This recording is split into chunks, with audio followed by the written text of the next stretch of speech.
नमस्कार दोस्तों, स्वागत है आप सभी का हिंदी स्टडी में और आशा करती हूँ आप सभी स्वस्थ होंगे और अच्छे से तैयारी कर रहे होंगे।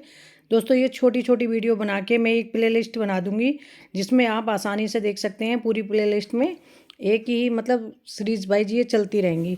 वीडियो छोटी छोटी है क्योंकि इतना टाइम नहीं है कि मैं बड़ी वीडियो बना सकूँ, लेकिन ज़रूर डालूंगी आपके लिए छोटी छोटी वीडियो।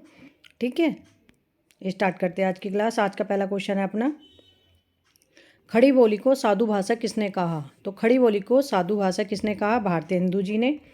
बंगदूत के संपादक थे, तो बंगदूत के संपादक कौन थे? राजा राम मोहन राय। उत्तर प्रदेश से निकलने वाला पहला समाचार पत्र था, तो वो था बनारस अखबार। आनंद कादम्बनी पत्रिका का प्रकाशन क्षेत्र था, तो वो था मिर्ज़ापुर। राधाचरण गोस्वामी का भारतेंदु पत्र कहाँ से निकलता था? तो राधाचरण गोस्वामी जी का जो भारतेंदु पत्र है वो वृंदावन से निकलता था।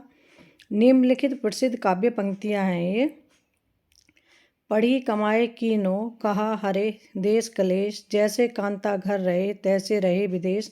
ये पंक्ति हैं प्रताप नारायण मिश्र की। अचरज होत तु महू सम गोरे, बाजत कारे तासो कारे कारे, शब्दहु पर है बारे।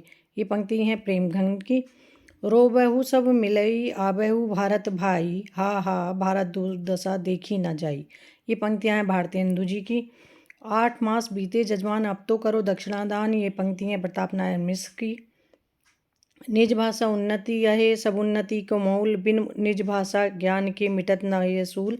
ये पंक्ति किसकी है? भारतेंदु जी की।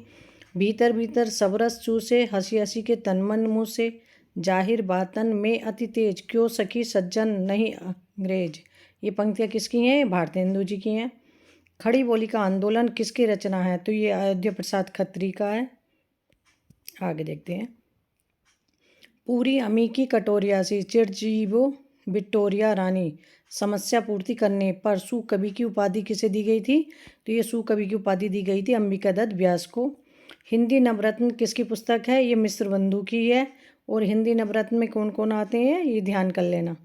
ललिता नाटक के रचयिता हैं रामनरेश त्रिपाठी। बिहारी बिहार किसकी काव्य रचना है? अंबिका दत्त व्यास की है। देवयानी काव्य रचना के रचनाकार कौन है? जगमोहन सिंह।